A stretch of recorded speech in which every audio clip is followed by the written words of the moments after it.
Oh, what the? Turn on. That's got like one tap. Frenchie shotgun in years, man. Gotta watch out for them.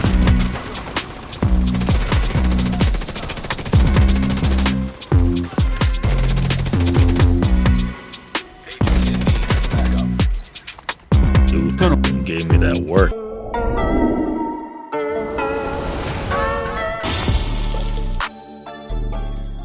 Why did the Hybrid Striker skill build bring a calculator to the battlefield? Because it needed to balance its DPS and skill tiers and still ended up confused. D.a.g joke of the day.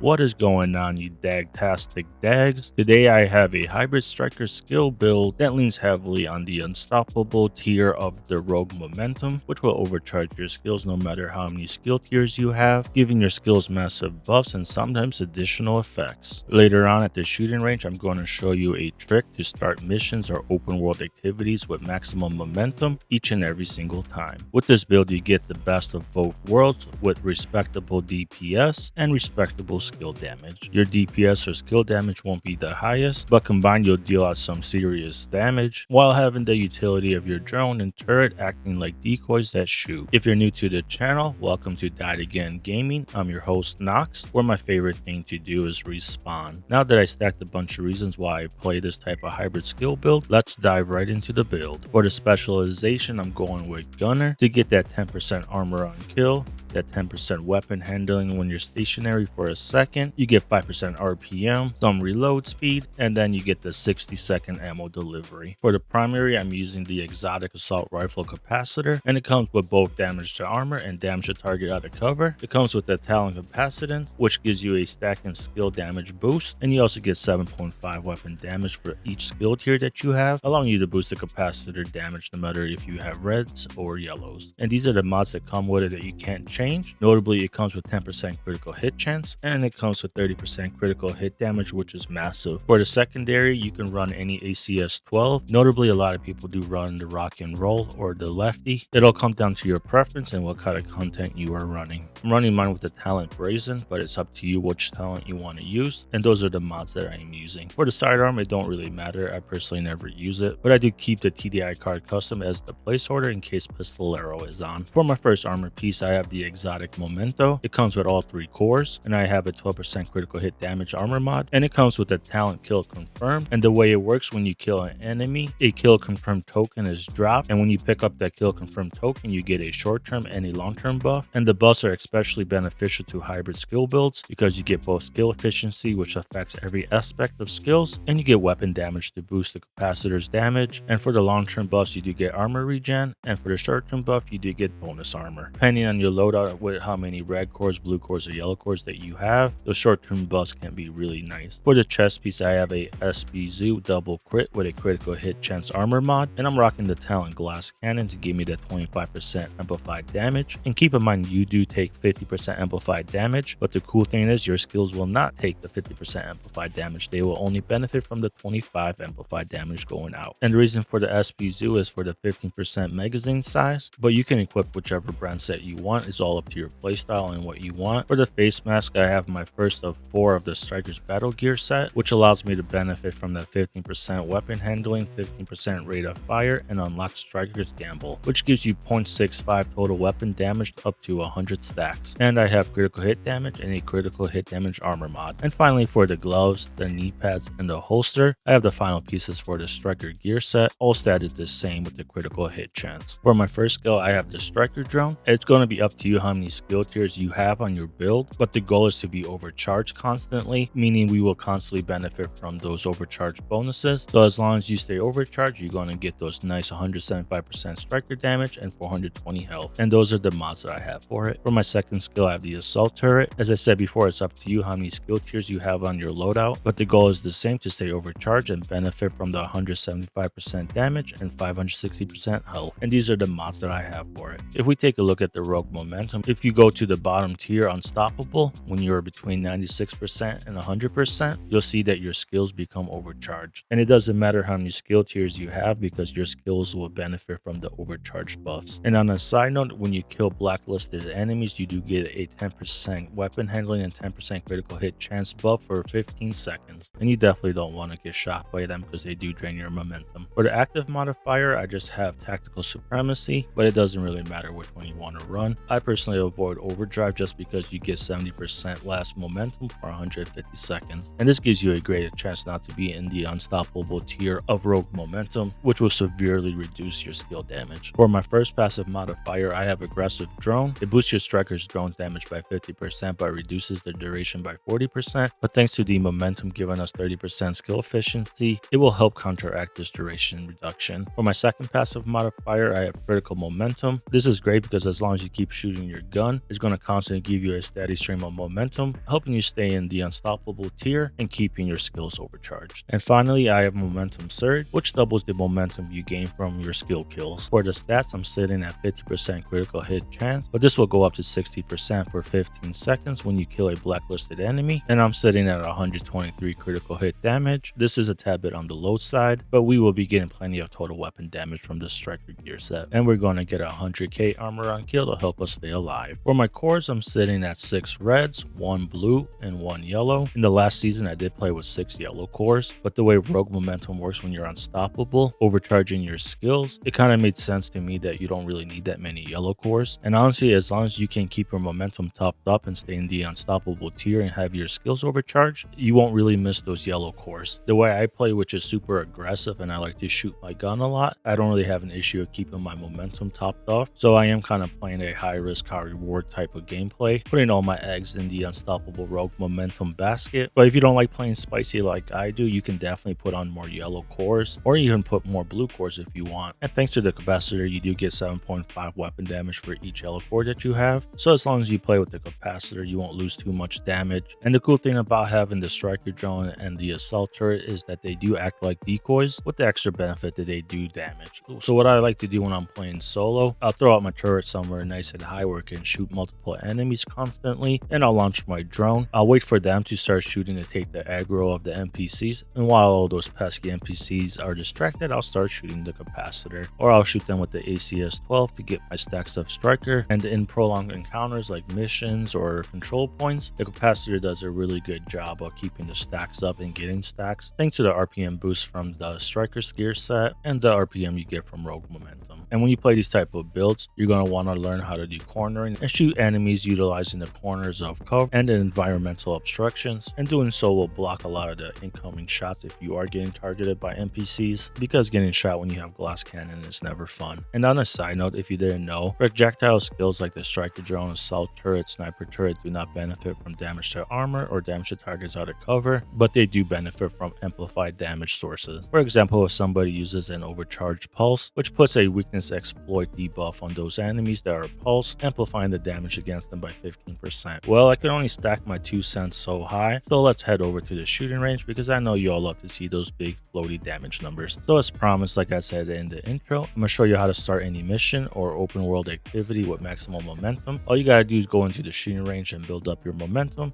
and then just fast travel to the mission you want to start or the open world activity you want to do, and your momentum will carry over there. And by doing that, you can start every encounter with maximum momentum or close to being maximum. And here's the damage that I do fully raw with no stacks. Almost 500,000 crit hit, turret hitting for 59, and the drone is hitting for 48,000.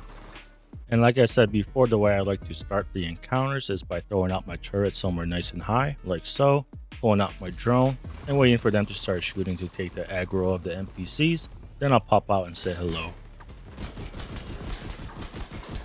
Alrighty, now that I have everything stacked up, let's see the damage numbers. So I'm critting for 1 million, not too bad. Turret's hitting for almost 200,000.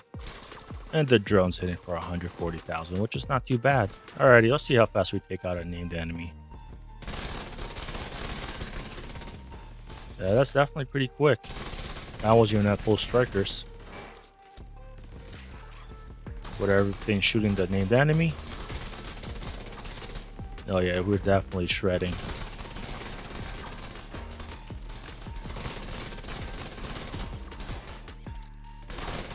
Alrighty, Dags, I hope you guys liked my Striker Hybrid skill build. You might not do the most weapon damage or skill damage, but when you're combined, you could definitely shred up named enemies and clear out whatever content that you are playing. I'm definitely loving the new Rogue Momentum season, especially for that juicy RPM, and the movement speed is icing on the cake. I love being able to zoom around the map now. Let me know below what you guys think about my hybrid skill build for the new season, and let me know what kind of hybrid skill builds you're running. If you're subscribed to the channel, thank you for subscribing, and if you're not yet subscribed, please take a moment to subscribe. That way you can stay up to date to my upcoming videos. And I want to say thank you to the community for supporting my new small channel. You guys are awesome. That's all for now, and I'll catch you at the next one.